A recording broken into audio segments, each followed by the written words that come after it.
بسم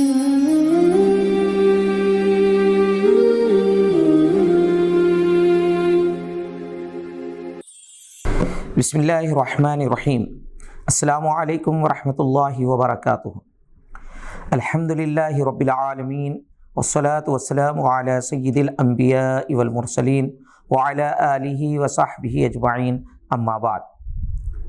اعوذ باللہ من الشیطان الرجیم، بسم اللہ الرحمن الرحیم۔ فإن مع العسر یسرا ان مع العسر یسرا فَإِذَا فَرَغْتَ فَانصَبْ وَإِلَىٰ رَبِّكَ فَارْغَب۔ بے شک مشکل کے ساتھ آسانی ہے، یقیناً مشکل کے ساتھ آسانی ہے، تو جب تم عبادت سے فارغ ہو تو دعا میں محنت کرو اور اپنے رب ہی کی طرف رغبت کرو۔ معزز ناظرین کرام، آپ دیکھ رہے ہیں گواہ ٹی وی کا رمضان اسپیشل۔ الحمدللہ، اللہ جل شانہ نے اپنے اطاعت گزار بندوں کی دنیوی اور اخروی کامیابی کے لیے ایسی نعمتیں عنایت فرمایا ہے جس کا ادراک کرنا انسانوں کی بس کی بات نہیں۔ بے شک اللہ تعالیٰ نے انسانوں کی ہدایت اور رہبری کے لیے کلام مقدس کے ساتھ نبی کریم صلی اللہ علیہ وسلم کو مبعوث فرمایا۔ اللہ تعالیٰ نے اپنی عظیم الشان کتاب مبین میں حکم فرمایا کہ اسے پڑھیں اور اس میں تدبر کریں، یعنی غور و خوض کریں۔ ناظرین کرام، اللہ تعالیٰ نے اپنے بندوں کو کھانے پینے کے لیے بھوک جیسی نعمت بھی عطا فرمائی۔ جہاں کھانے پینے سے انسانی جسم تر و تازہ ہو جاتا ہے، وہیں بھوک انسان کے لیے روحانی غذا کا کام دیتی ہے۔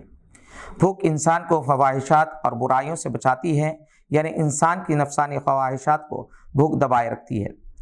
اس طرح اگر غور و فکر کریں تو اس بات کا پتہ چلتا ہے کہ اللہ تعالیٰ نے انسان کو سال میں رمضان المبارک کے روزے عنایت فرما کر روح کو پاکیزگی اور ایمان کی مضبوطی فراہم کرتا ہے۔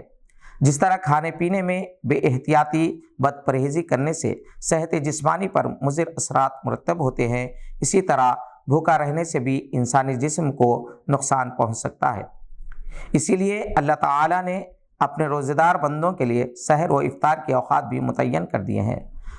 سحر و افطار کی اہمیت کو بھی نبی کریم صلی اللہ علیہ وسلم نے واضح فرما دیا ہے۔ سورہ بقرہ میں اللہ تعالیٰ کا ارشاد مبارک ہے، اے ایمان والو، تم پر روزے فرض کیے گئے جیسے کہ تم سے پہلے والوں پر فرض کیے گئے، کہ کہیں تمہیں پرہیزگاری ملے۔ گنتی کے چند دن ہیں، تو تم سے جو کوئی بیمار یا سفر میں ہو تو اتنے روزے اور دنوں میں رکھیں، اور جنہیں اس کی طاقت نہ ہو بدلہ دے ایک مسکین کا کھانا۔ پھر جو اپنی طرف سے نیکی زیادہ کرے تو وہ اس کے لیے بہتر ہے، اور روزہ رکھنا زیادہ اچھا ہے اگر تم جانو۔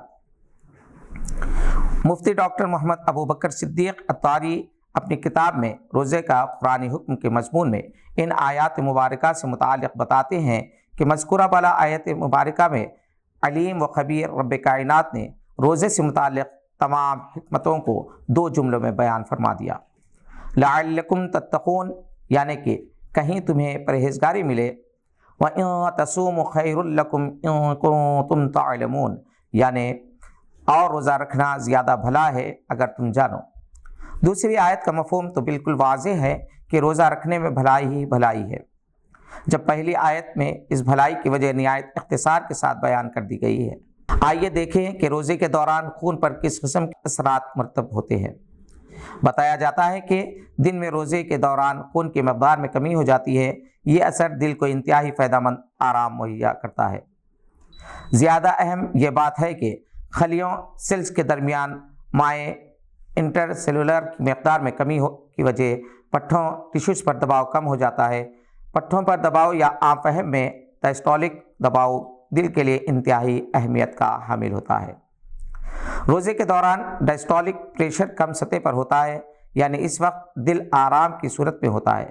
مزید برآں آج کا انسان ماڈرن زندگی کے مخصوص حالات کی بدولت شدید تناؤ، ہائپر ٹینشن کا شکار ہے۔ رمضان کے ایک ماہ کے روزے بطور خاص ڈائسٹولک پریشر کو کم کر کے انسان کو بے پناہ فائدہ پہنچاتے ہیں۔ روزے کا سب سے اہم اثر دوران خون پر اس پہلو سے ہے کہ دیکھا جائے کہ اس سے خون کے شریانوں پر کیا اثر ہوتا ہے۔ اس حقیقت کا علم اب عام ہے کہ خون کے شریانوں کی کمزوری اور فرسودگی کی اہم ترین وجوہات میں سے ایک وجہ خون میں باقی ماندہ غذائیت کے تمام اجزاء کا پوری طرح تحلیل نہ ہو سکتا ہے۔ جبکہ دوسری طرف روزے میں بطور خاص افطار کے وقت کے نزدیک خون میں موجود غذائیت کے تمام ذرے تحلیل ہو چکے ہوتے ہیں، ان میں سے کچھ بھی باقی نہیں بچتا۔ اس طرح خون کی شریانیوں کی دیواروں پر چربی یا دیگر اجزاء جم نہیں پاتے، اس طرح شریانیں سکڑنے سے محفوظ رہتی ہیں۔ چنانچہ موجودہ دور کی انتہائی خطرناک بیماریوں، جن میں شریانیوں کی دیواروں کی سختی نمایاں ترین ہے، سے بچنے کی بہترین تدبیر روزہ ہی ہے۔ چونکہ روزے کے دوران گردے، جنہیں دوران خون ہی کا ایک حصہ سمجھا جاتا ہے، آرام کی حالت میں ہوتے ہیں، اس لیے جسم کی ان اہم اعضاء کی قوت بھی روزے کی برکت سے بحال ہو جاتی ہے۔ ناظرین کرام، روزہ صرف بھوکے پیاسے رہنے کا نام نہیں، بلکہ اس سے جسمانی اور روحانی تر و تازگی حاصل ہوتی ہے، اور اس سے اطاعت گزار بندے قرب الہی کے ذریعے فلاح پا کر اللہ تعالیٰ کی بہترین نعمتوں کا مستحق قرار پاتا ہے۔ رسول اللہ صلی اللہ علیہ وسلم کا ارشاد مبارک ہے کہ رمضان شریف کے پہلے عشرے میں اس دعا کا کثرت سے اہتمام کریں، رب اغفر وارحم وانت خیر الراحمین۔ آج کے لیے بس اتنا ہی، مزید معلومات کے ساتھ پھر ہوگی ملاقات۔ ہمارے چینل کو سبسکرائب کریں اور بیل آئیکن دبانا نہ بھولیں۔ شکریہ، خدا حافظ۔